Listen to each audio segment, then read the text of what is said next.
Auf unserem Weg durch den Norden von Deutschland sind wir nahe Schleswig angekommen. Hier wollen wir uns eine Mauer, einen Wall anschauen, der bis heute quer durch das Land führt. Wir sind hier nahe der deutsch-dänischen Grenze, südlich von Flensburg in Schleswig-Holstein. Zäune, Wälle und Mauern, die das Land teilen, hat es in der Geschichte öfter gegeben. Hier der Limes, mit dem die Römer ihr Reich schützten. Und hier die Berliner Mauer. In Berlin trennte sie den Westteil vom Ostteil der Stadt. Aber es gibt noch eine weitere Grenze. Sie ist heute fast in Vergessenheit geraten. Das Dannewerk. Das Dannewerk besteht aus Erdwällen, Wehrgräben, einer Ziegelsteinmauer, Wallbogen und einem Seesperrwerk. Das Dannewerk gilt als größtes archäologisches Denkmal Nordeuropas. Es ist dänisches Nationaldenkmal und UNESCO-Welterbe. Wir sind nicht weit von der Stadt Schleswig. Das Dannewerk reicht von Heiterbu, das ist die Vorgängerstadt von Schleswig, quer durchs Land. Das Dannewerk ist kein durchgehendes Bauwerk, sondern bestand aus mehreren Wällen, Mauern und einer Seesperre. Insgesamt war das Dannewerk etwa 30 Kilometer lang. Das ist ein genauerer Plan des Dannewerks, der steht hier, wo man die Reste des Bauwerks bis heute sehen kann. Hier ganz am Ende der Halbkreis, das ist der Wall, der die Stadt Heiterbu, eine Wikingerstadt, umgab. Dazu erzähle ich aber später etwas. Die erste Erwähnung des Dannewerks gibt es im 8. und 9. Jahrhundert. Demnach soll der dänische König Godofred im Jahr 808 die Slawen, die im Raum Ostholstein lebten, überfallen haben. Das rief Karl den Großen auf den Plan, der auf Seiten der Slawen stand, und der ließ sein Heer anrücken. Da zogen sich die Dänen hinter den Wall des Dannewerks zurück und bauten den Schutzwall noch größer aus. Hinter mir, das ist die älteste Backsteinmauer Europas. Und die gehört auch zum Dannewerk. Gebaut unter König Waldemar I., dem Großen, wurde im 12. Jahrhundert die 3,5 Kilometer lange Waldemarsmauer gebaut. Ein Erdwall mit einer vorgesetzten Ziegelsteinmauer. Die Mauer war 5 Meter hoch und fast 2 Meter breit. Sie besteht aus gebrannten Ziegelsteinen. Für die damalige Zeit hier im Norden war das völlig neu, denn selbst die Könige wohnten noch in Häusern aus Holz und Lehm. Die Technologie hatte Waldemar anscheinend aus der Lombardei. Die Ziegel wurden hier hergestellt. Der Lehm kam aus der näheren Umgebung, der Kalk für den Mörtel aus Norddänemark und die Öfen zum Brennen der Ziegelsteine, die baute man hier vor Ort auf. Das neue Dannewerk hatte nun eine Tiefe von fast 100 Meter und eine Höhe von 7 Meter. Das Ende der Mauer kam schon 100 Jahre später. Inzwischen lag sie im Gebiet des Herzogtums Schleswig und die Mauer wurde vielfach als Steinbruch benutzt. Das sind heute die Reste der Waldemarsmauer. 80 Meter hat man im 19. Jahrhundert freigelegt. Der Rest liegt unter der Erdschicht des Walls.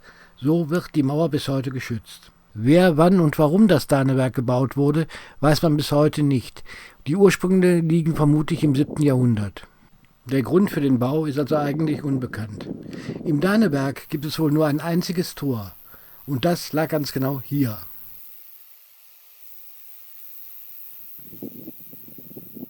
Heute durchschneidet hier eine Straße das Dannewerk.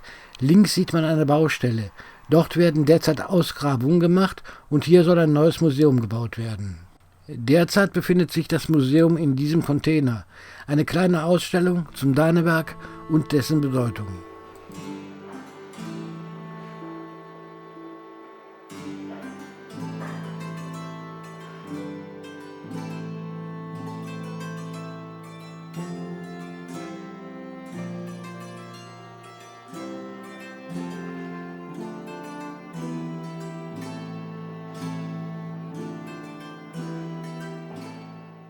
Das bisherige Museumsgebäude, ein altes Bauernhaus, das die letzten 20 Jahre als Museum diente, wurde in diesem Jahr abgerissen. An seiner Stelle wird demnächst ein neues Museum gebaut. Ich zeige euch jetzt mal ein paar Aufnahmen, die ich genau an dieser Stelle vor über 20 Jahren gemacht habe. Damals sah alles noch nicht so gepflegt aus wie heute, war auch nicht so gut beschriftet und man durfte den Wall damals noch betreten.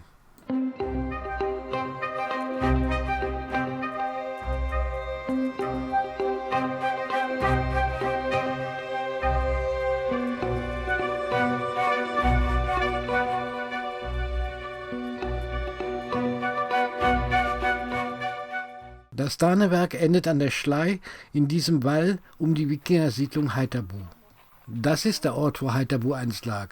Um 770 gegründet, war das ein wichtiger Handelsort für den Handel zwischen Skandinavien, Westeuropa, dem Nordseeraum und dem Baltikum. Man muss sich das jetzt hier alles voller Häuser vorstellen. Man hat 2005 ein paar Wikingerhäuser rekonstruiert und hier aufgebaut. Im 11. Jahrhundert wurde Haithabu zerstört. Von der Stadt ist heute nichts mehr zu sehen. Ich zeige mal ein paar Videoaufnahmen, wie es hier vor 20 Jahren ausgesehen hat. Vor dem Museum, da hatte man ein paar Zelte nach Wikingerart aufgebaut. Und von den Museumsgebäuden, die sehen noch genauso aus wie vor 20 Jahren, schaute man auf die Bucht, wo Haithabu einst lag.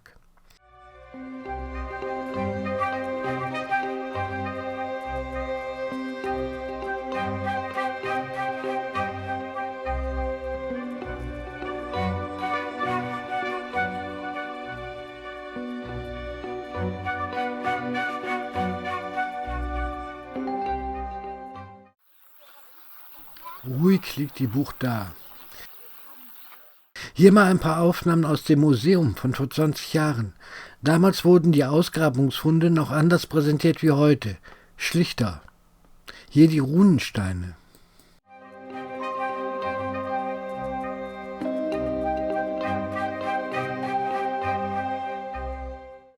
Und das Wikingerboot. 1979 hat man es im damaligen Hafen ausgegraben, konserviert und rekonstruiert.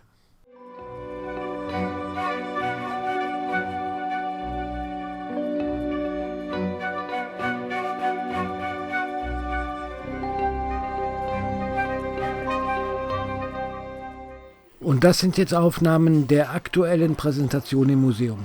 Die 4 Runensteine von Haithabu.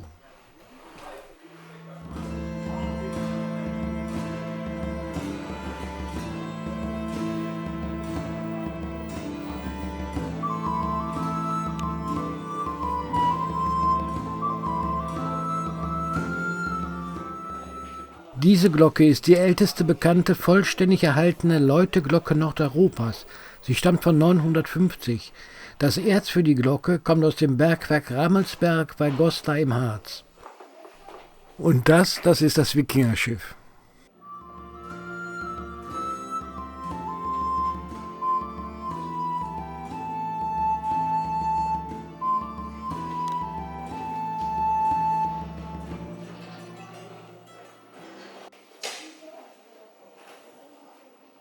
Immer wieder schön in der Geschichte zu stöbern und zu graben. In diesem Sinn, tschüss.